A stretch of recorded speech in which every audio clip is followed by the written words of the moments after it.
Al analizar las diferentes fuentes disponibles, es posible trazar un panorama general del movimiento migratorio desde sus orígenes.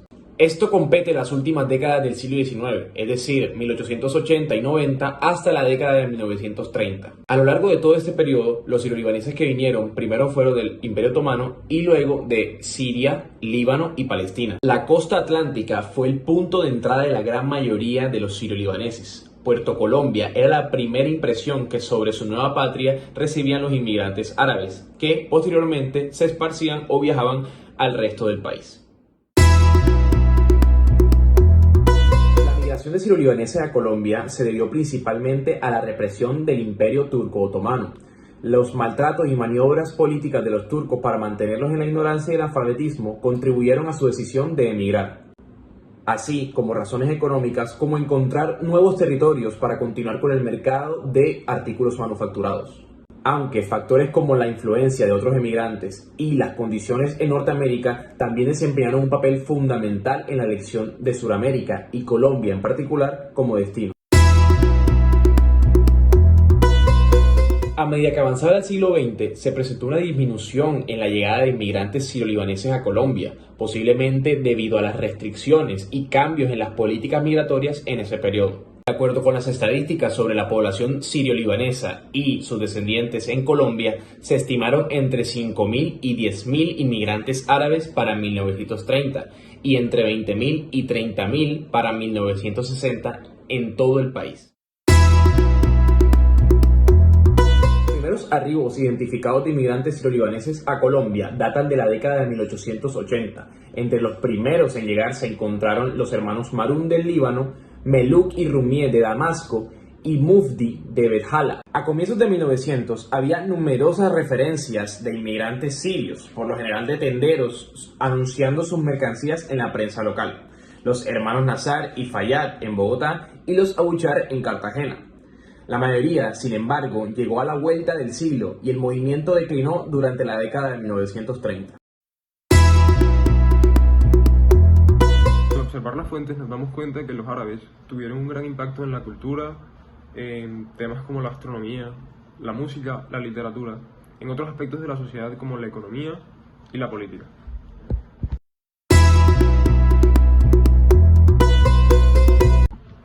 Los árabes, por su cultura, son una cultura bastante emprendedora y esa aspiración y esas ganas de emprender la introdujeron en el país, influyendo positivamente en la economía colombiana, desarrollándose en sectores como el comercio y creando empresas exitosas dentro del país, estableciéndose en sectores como la agricultura, la ganadería, los textiles, el turismo, la industria, la joyería, los electrodomésticos, entre otros.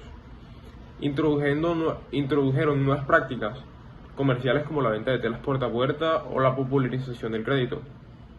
Siempre han sido bastante generadores de empleo y dinamizadores del mercado laboral. Con respecto a la ganadería, los árabes se ubicaron en departamentos como Córdoba, específicamente en Lorica y Sagún, trabajando en más de 68.000 hectáreas dedicadas a este trabajo. Un gran ejemplo de una empresa fundada por árabes podría ser la Olímpica, quien fue fundada en 1953 por Fuad Shah, empresa que empezó en Barranquilla y tuvo un impacto significativo que se puede ver hasta el día de hoy.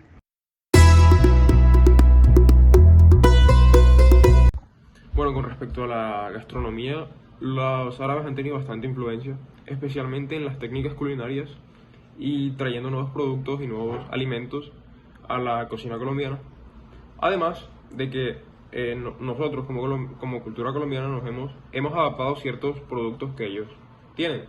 Varios ejemplos de ellos, especialmente en la costa, pueden ser los deditos de queso, que son adaptaciones de la masa árabe y el anafe criollo, que son de origen levantino. El suero salado, por ejemplo, es una adaptación costeña del labrán árabe, esto citado por Striffer en 1886, y otro ejemplo bastante común y de la comida callejera podrían ser los chuzos, que son kebabs sazonados por manos costeñas.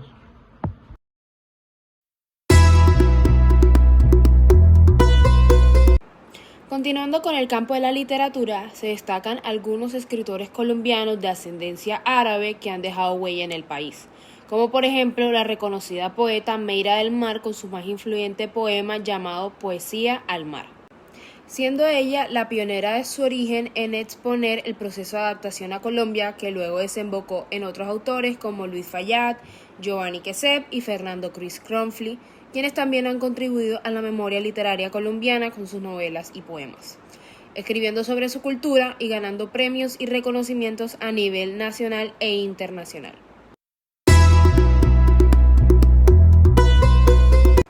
Continuando con el aporte político de los árabes en Colombia, este ha sido significativo ya que han tenido un protagonismo destacado en la política nacional, ocupando cargos importantes y contribuyendo al desarrollo político del país. Un ejemplo de esto es la familia Turbay, de origen árabe, que ha tenido un protagonismo nacional en la política colombiana.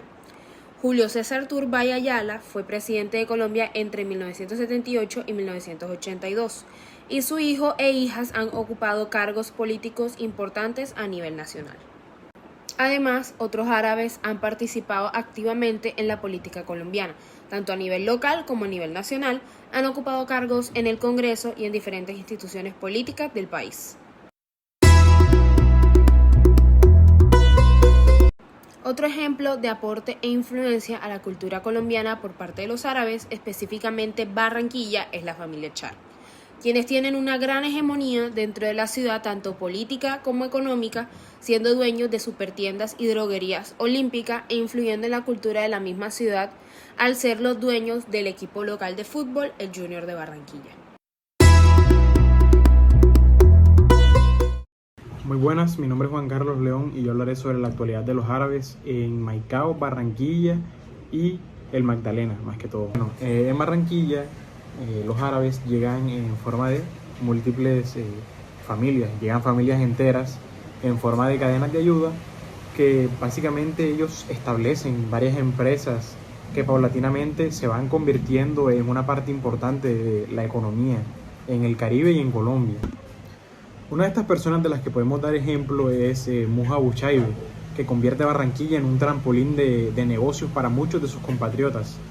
Estos compatriotas acapararon el mercado con varios productos novedosos, como lo eran en el momento peines, hilos para bordar, incluso en la materia de perfumes y collares, y transformaron la forma de hacer negocios en Barranquilla.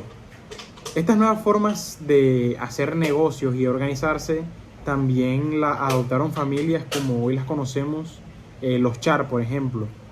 Los Char, no todos conocemos Olímpica, ¿verdad? Bueno, Olímpica fue una de esas incipientes empresas que se adaptó a los cambios y optó por nuevas tecnologías.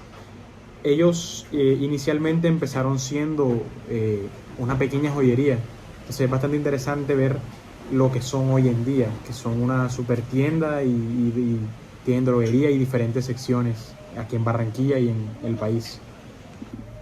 Bueno, ahora hablemos de Maicao, porque es importante mencionar a Maicao en este video, porque Maicao es el principal centro de presencia árabe hoy en día en el país. Maicao es conocido como la vitrina comercial. Entonces hablemos de Maicao y los inmigrantes árabes que están en presencia del lugar hoy en día. Bueno, los árabes llegan a Maicao aproximadamente a mediados del siglo XX. La mayoría de los que llegan son musulmanes sunitas y las familias que los conforman están encabezados por los Abu Chaibe, los Hani, entre otras familias que son de mera importancia en este análisis.